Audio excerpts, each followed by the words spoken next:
1 जुलाई 2016 शुक्रवार का दिन बांग्लादेश की राजधानी ढाका में सब कुछ अच्छा चल रहा था। अगले दिन से वीकेंड शुरू हो रहा था, इसलिए लोग शहर की मशहूर जगहों पर घूमने और लजीज खाना खाने निकले थे। ढाका में मौजूद विदेशियों की पहली पसंद थी Holi artisan bakery. Artisan bakery की लोकेशन ढाका के डिप्लोमेटिक क्वार्टर्स में है। ये बेकरी ढाका में साल 2015 में शुरू हुई थी। जल्द ही वो जगह अपने स्वाद और मज़ेदार माहौल के लिए सबकी पसंदीदा बन गई। 1 जुलाई की शाम भी कुछ वैसी ही थी, लेकिन थोड़ी ही देर में रंग बदलने वाला था। रात के करीब 9 बजे कुछ आतंकी भारी भरकम बैग लिए बेकरी में घुसे। उनके पास हैंड ग्रेनेड्स, चाकू और दूसरे खतरनाक हथियार थे। अंदर घुसते ही उन्होंने बंदूक निकाली और बेकरी में मौजूद लोगों को एक तरफ खड़े होने के लिए कहा। उस समय बेकरी के अंदर बड़ी संख्या में विदेशी और स्थानीय नागरिक मौजूद थे। कुछ लोग किसी तरह भागने में सफल रहे। जो बच गए, आतंकियों ने उनके ऊपर अंधाधुंध गोलियां चलानी शुरू कर दी। ढाका पुलिस ने अंदर फंसे लोगों को निकालने और आतंकियों से लोहा लेने की कोशिश की। जब उन्हें सफलता नहीं मिली, तब सेना को बुलाया गया। 12 घंटे बाद सेना ने सभी हमलावरों को मार गिराया। हालांकि तब तक आतंकियों ने 24 लोगों की जान ले ली थी। इनमें 9 इटली, 7 जापान, 6 बांग्लादेश, 1 अमेरिका और 1 भारत के नागरिक शामिल थे। इस घटना को बांग्लादेश के इतिहास में हुआ सबसे भयानक आतंकी हमला माना गया। सरकार ने 2 दिनों के राष्ट्रीय शोक का ऐलान किया।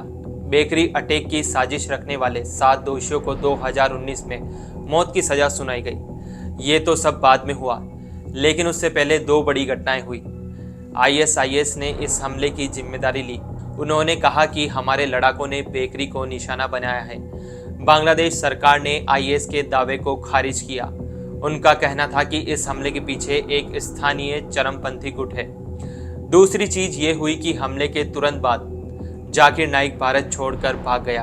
दरअसल बेकरी पर अटैक में शामिल एक आतंकी ने अपने फेसबुक पेज पर नाइक का प्रचार किया था।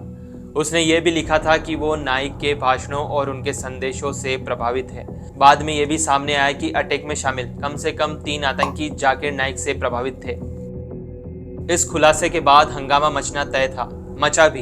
NIA ने मनी लॉन्ड्रिंग के मामले में नाइक और उसके इस्लामिक रिसर्च फाउंडेशन IRF पर नजर रख रही थी।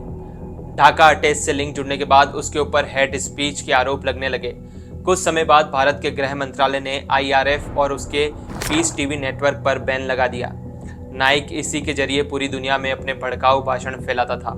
खैर, नवंबर 2016 में NIA ने जाकिर नाइक के खिलाफ इंडियन पिनल कोड IPC और UAPA के तहत केस दर्ज कर लिया। जाकिर के भगोड़ा होने के कुछ महीने बाद खबर आई कि जाकिर नाइक मलेशिया में है। उसे वहां शरण के लिए अप्लाई किया है। मलेशिया सरकार राजी हो गई। तब से वो वहीं पर रह रहा है। भारत सरकार ने उसे कई बार यहाँ लाने की कोशिश की, लेकिन मलेशिया सरकार हर बार मना कर देती है। जाकिर नाइक के मामले में भारत 3 बार इंटरपोल के सामने दरख्वास्त लगा चुका है, लेकिन तीनों बार इंटरपोल ने एप्लीकेशन रिजेक्ट कर दी। कहना यह है कि भाषणों में पैसा मांगना और धर्म का प्रचार करना अपराध की कैटेगरी में नहीं आता। जाकिर नाइक पेशे से डॉक्टर है। बाद में वो इस्लाम का प्रचारक बन गया। वो असली इस्लाम की शिक्षा का जानकार होने का दावा करने लगा। जाकिर नाइक अहमद दीदात से प्रभावित था। अहमद सूरत में पैदा हुआ था। बाद में उसका परिवार साउथ अफ्रीका में बस गया। दीदात पर आतंकियों से संबंध रखने के आरोप लगे थे। उसके ओसामा बिन लादेन के परिवार से भी अच्छे रिश्ते थे। रिपोर्ट्स में यह भी है कि अहमद दीदात का एक संगठन लादेन के पैसों से चलता था। उसने अपने एक दोस्त के साथ डरबन में इस्लामिक प्रोपेगेशन सेंटर इंटरनेशनल की नींव रखी थी। उसकी इमारत को एक समय तक बिन लादेन सेंटर के नाम से जाना जाता था। 1990 के दशक में जाकिर नाइक ने इस्लाम पर भाषण देना शुरू किया। धीरे धीरे उसके फॉलोअर्स की संख्या बढ़ती गई। 2004 में मेलबर्न यूनिवर्सिटी में नाइक ने कहा था कि महिलाएं जितने छोटे कपड़े पहनेंगी उतना ही रेप बढ़ेगा। 2010 में यूके ने नाइक का वीजा रद्द कर दिया था और उसकी एंट्री पर बैन लग गया था। वहीं नाइक ने इस्लामिक शिक्षा की आलोचना करने वालों की हत्या की बात भी कही थी। एक दफा उसने ओसामा बिन लादेन का विरोध करने से मना कर दिया था और उसने कहा था, अगर बिन लादेन इस्लाम के दुश्मनों के खिलाफ लड़ रहा है तो मैं उसके साथ हूँ। अगर वो सबसे बड़े आतंकी अमेरिका के अंदर दहशत पैदा कर रहा है तो मैं उसके साथ हूँ। अब सवाल ये आता है कि अभी जाकिर नाइक की चर्चा क्यों? दरअसल वक्फ संशोधन बिल पर भगोड़े जाकिर नाइक ने भड़काऊ बयान वाला एक वीडियो जारी किया है जाकिर नाइक ने वीडियो जारी कर मुसलमानों को भड़काने की कोशिश की है।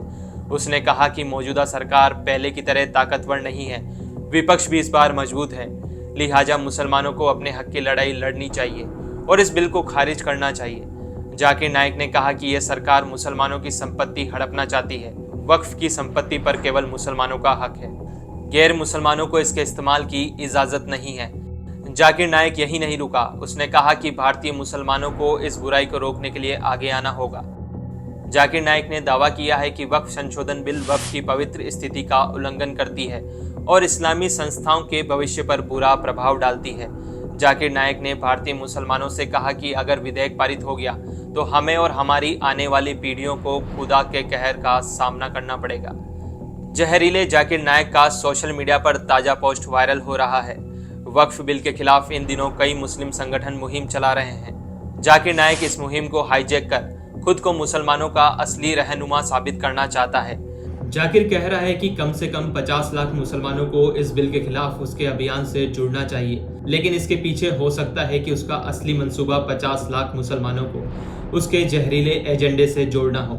200 करोड़ की प्रॉपर्टी और मुंबई पुणे में 20 फ्लैट का मालिक जाकिर नाइक अब सोशल मीडिया के जरिए नए नए हथकंडे अपना रहा है।